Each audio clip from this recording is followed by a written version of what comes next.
자, 안녕하십니까. 하이프림입니다. 자, 이번 시간에는 2023학년도 후기.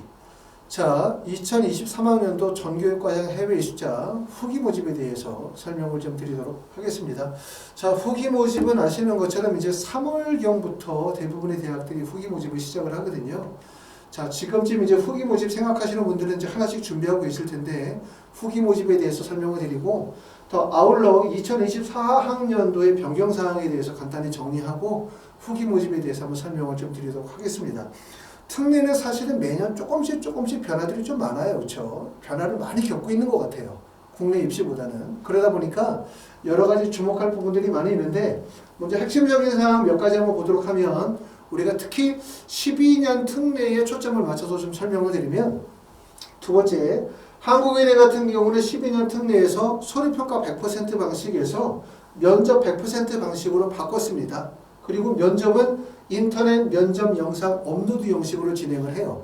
12년 특례 중에서 의예과 아닌 경우 면접을 보는 학교는 한국의대와 그 다음에 경희대학교인데, 이 두 개 학교의 면접의 방식이 보시는 것처럼 인터넷 면접 영상 업로드 형식의 면접을 보고 있어요. 면접은 그렇게 어렵진 않죠. 굳이 이렇게 한국어 면접을 보는 이유는 12년 특례에서 한국어 구사 능력을 되게 중요하게 평가하고 있기 때문이다. 이렇게 말씀을 드릴 수가 있고, 간혹은 12년 특례 학생들 중에서 학업적 역량은 좀 우수하지만 내가 면접, 한국어 구사 능력에 조금 단점이 있다. 이런 분들은 오히려 한국의대나 아니면 경희대학교의 원서를 쓰는 것보다 토픽 성적을 요구하고 있지 않은 면접이 없는 대학의 원서를 쓰는 게 더 유리할 수도 있어요. 왜냐하면 면접이 사실상 별 내용이 없죠. 주로 물어보는 얘기가 이제 지원 동기라든가 또는 대학에 입학하고 난 후에 학업 계획에 대해서 묻는 면접의 내용이 대부분이고, 면접 시간도 길진 않긴 하겠지만 내가 한국어 구사 능력이 좀 부족하다라고 하시는 분들은 한국의대나 경희대학교 면접이 있는 전형보다는 면접이 없고 토픽 성적 제출 안 해도 되는 전형의 원서를 쓰는 게 더 유리할 수도 있을 것 같습니다. 자, 두 번째는 이제 그래서 이렇게 이제 12년 특례에서 주목할 대학은 첫 번째는 한국외대가 되겠고요. 그 다음에 두 번째는 보시는 것처럼, 자, 동국대학교 12년 특례 같은 경우는 한의예과와 의예과 같은 경우는 전년도에는 필답고사 40%, SAT 40%, 면접 20%를 받아가 올해부터는 서류평가 70%에 면접 30%, 그리고 거기에 수능 최저 학력 기준이 적용이 되어지는데, 한의과 같은 경우는 세계 영역 등급 합이 5, 의예과는 세계 영역 등급 합 4기 때문에 수능 최저 정말 어렵죠. 그래서 국내 귀국자들이거나 아니면 재수생들에게 유리한 전형이다. 이렇게 말씀을 드릴 수 있습니다. 성균관대학교 3년 특례 약학과는 서류 플러스 면접 전형에서 면접을 실시하지 않고, 을지대학교 3년 특례 의예과는 종전에는 영어 20%의 면접 80%였다가 올해부터는 서류평가 20%의 면접의 80%로 바꿨고요. 차의과대학은 12년 특례 약학과를 올해부터는 선발하지 않습니다. 대신 3년 특례 선발 인원은 3명 그대로 유지하고 있습니다. 이게 이제 올해 특히 달라진 점이라고 말씀을 드릴 수가 있고, 자, 12년 특례 지원 자격에 대해서 한번 살펴보도록 하겠습니다. 핵심적인 내용은 세 번째 내용인 것 같아요.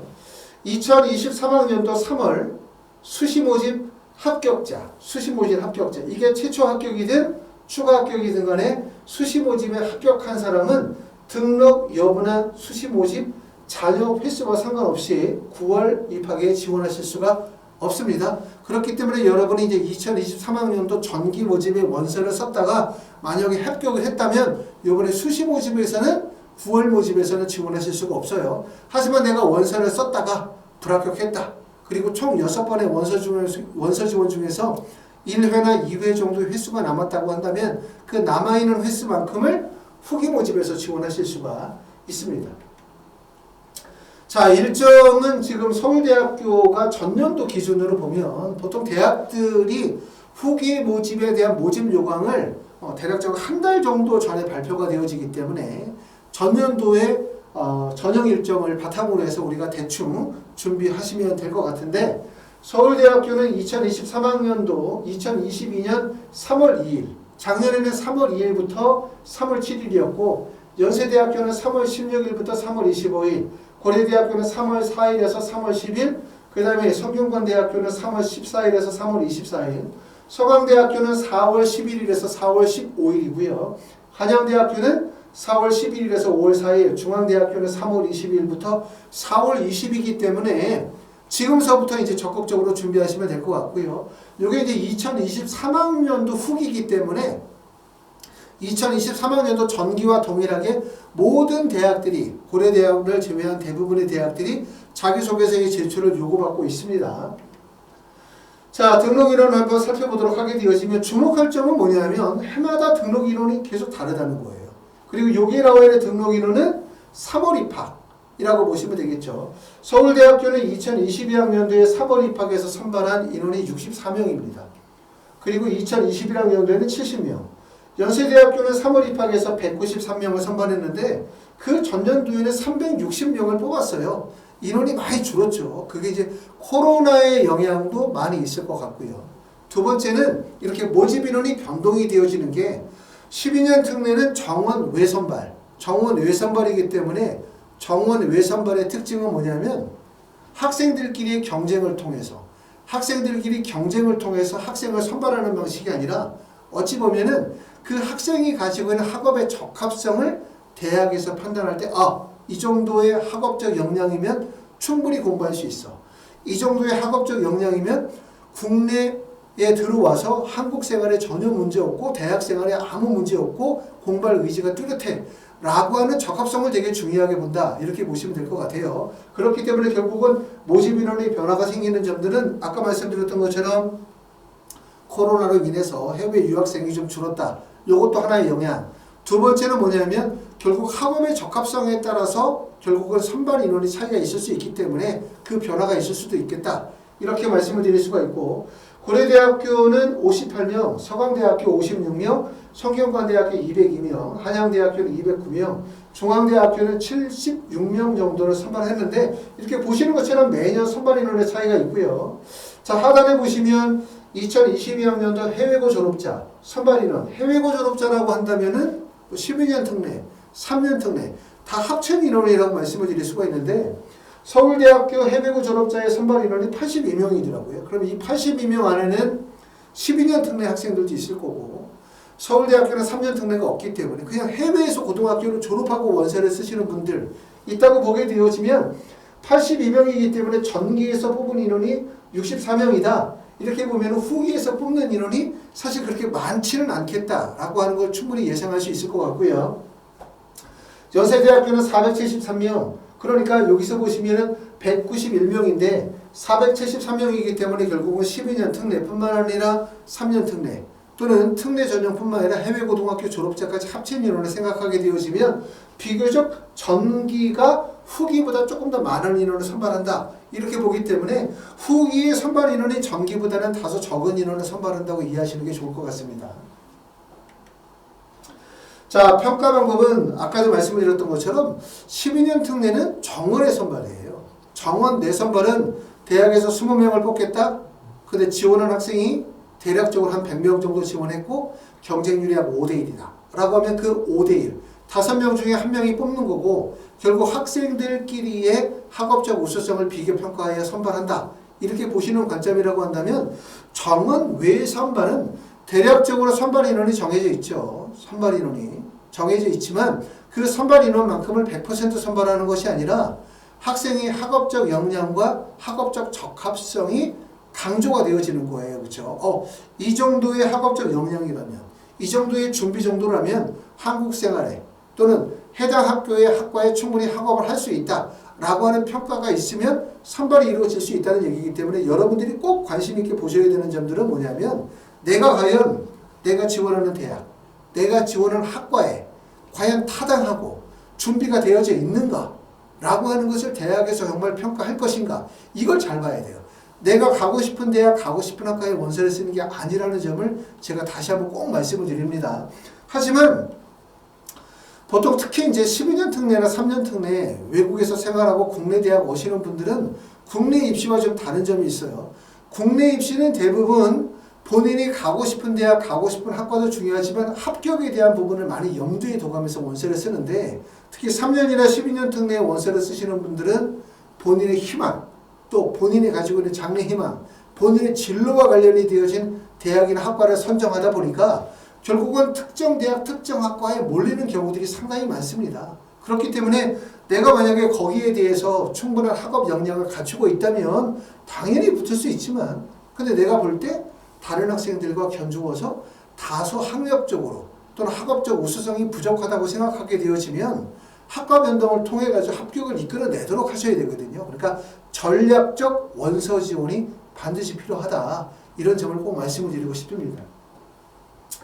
자, 서울대학교는 지금 보시면 서류평가 100% 선발이고요. 그 다음에 보시는 것처럼 이렇게 서류평가 100%이고 어학능력 입증 서류에서는 한국어 능력 토픽 3급 이상을 요구하고 있고요. 그 다음에 영어는 토플 IBT 80점, IELT 6.0, 탭스 551점 이상을 요구하고 있는데, 요거는 이제 이 정도의 어학적인 능력을 갖추면 합격한다는 의미가 아니라 이게 이제 최저 학력 기준이라고 이해하시면 되겠죠. 아무리 안 돼도 이 정도의 학력 기준을 갖춰야 된다라고 말씀을 드릴 수 있기 때문에 실제 이거보다 더 높은 정도의 학업 역량이 있어야 돼요. 토픽 같은 경우도 아무리 안 돼도 5급이나 6급 이상의 성적이 있어야 될 거고, 토플 같은 경우도 사실 토플 IBT 100점이나 110점 정도 이상은 되어셔야만 기본 베이직 성적 이상의 하이스코어를 맞아야만 좀 더 유리하지 않겠나라는 생각이 되어지고요. 자기소개서 및 학업계획서, 그 다음에 출신학교 교사추천서, 진학담당 교사추천서라는 건데, 이게 2024학년도에도 서울대학교는 자기소개서와 그 다음에 언어능력 준비서류, 추천서 제출이 유지가 되어지고 있습니다. 자, 토픽 시험을 보니까 토픽은 지금 보면 1월 29일 날 토픽 시험이 있더라고요. 만약에 토픽 시험을 아직 안 보신 분들이 있다면 응시일자를 빨리 확인하셔가지고 보시는 게 좋고, 12년 특례에서 중요한 부분들이 한국어 구사 능력이 매우 중요해요. 한국어 구사 능력. 한국어 구사 능력이 중요한 이유는 뻔하죠. 만약에 제가 중국으로 유학을 간다. 그럼 중국 대학에서 뭘 가장 의심스러워 하겠습니까?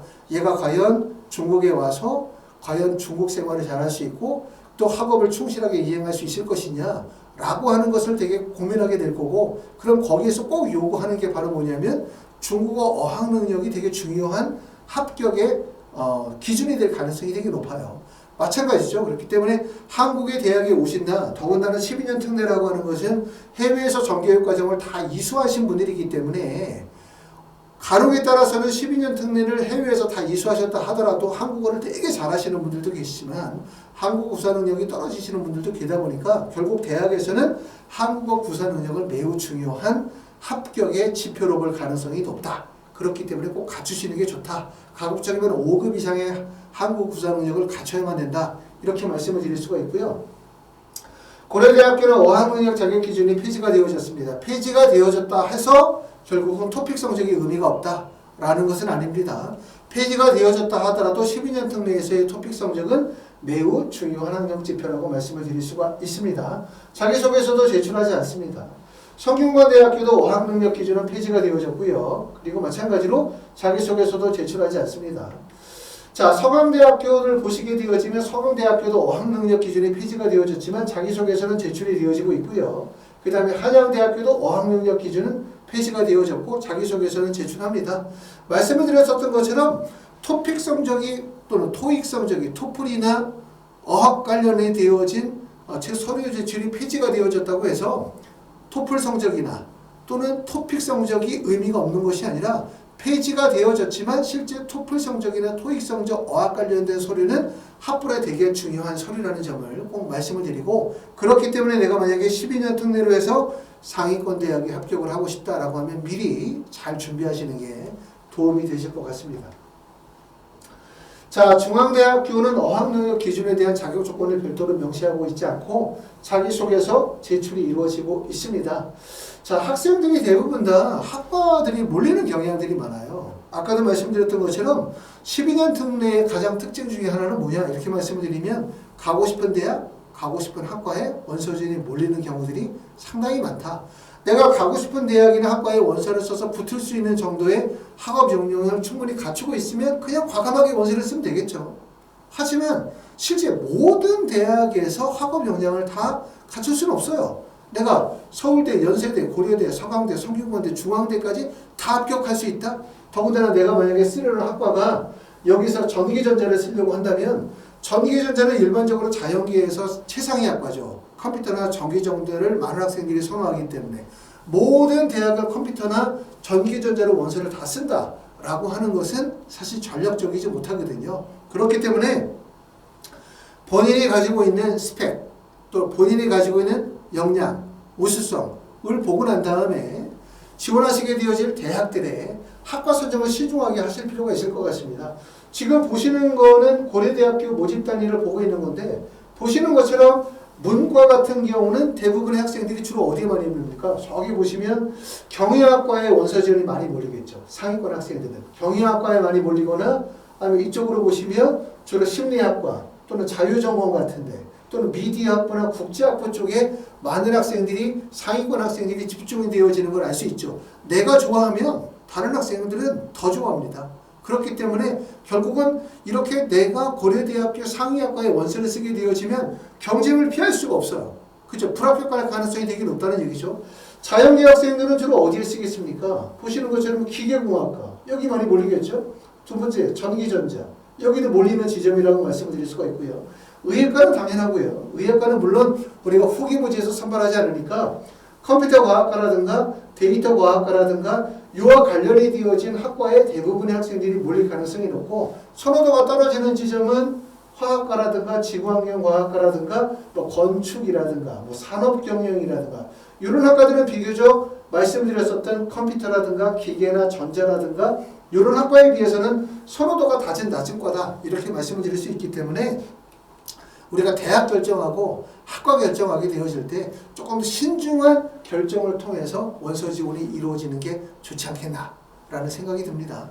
자, 여러분들이 이제 만약에 내가 12년 특례 2023학년도 후기로 원서를 쓰시겠다. 그럼 제일 첫 번째 해야 되는 부분들은 뭐냐면 본인이 가지고 있는 학력 지표, 스펙을 바탕으로 해서 지원 대학과 학과를 신중하게 결정해야 되겠죠.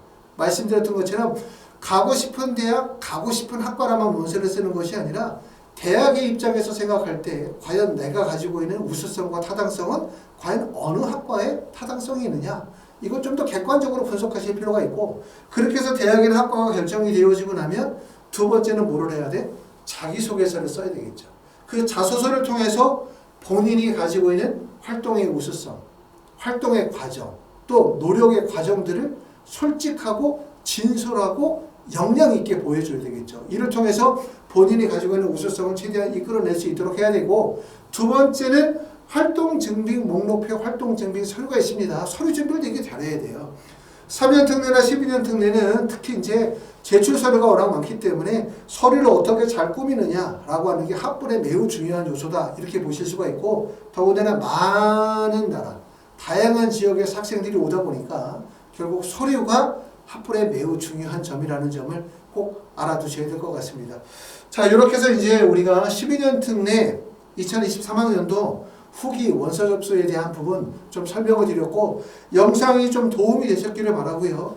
앞으로 남은 과정들 신중하게 잘 준비하셔가지고 이제 3월달에 바로 원서 접수기 때문에 신중하게 원서 쓰시기 바라고 하이퍼리뷰 홈페이지에 오시면 합격생들의 자기소개서가 있습니다. 자소서 쓰기 좀 어려우신 분들은 하이퍼리뷰 홈페이지에서 합격생들의 자소서를 좀 보시면 내가 만약에 지원하려고 하는 학과가 경영학과다 라고 해서 경영학과만 보는 것이 아니라 뭐 영문과에 원서를 썼던 학생들 또는 뭐 정치외교학과에 원서를 썼던 학생들의 자소서 읽어보고 내가 전기정보에 원서를 쓴다 해서 꼭 그것뿐만 아니라 컴퓨터라든가 또는 뭐 생명과학에 원서를 썼던 다른 학생들의 사례를 좀 읽어보시면 내가 어떤 식으로 자소서를 써야 될지 대략적인 방향을 잡는 데 도움이 되실 것 같습니다. 감사합니다.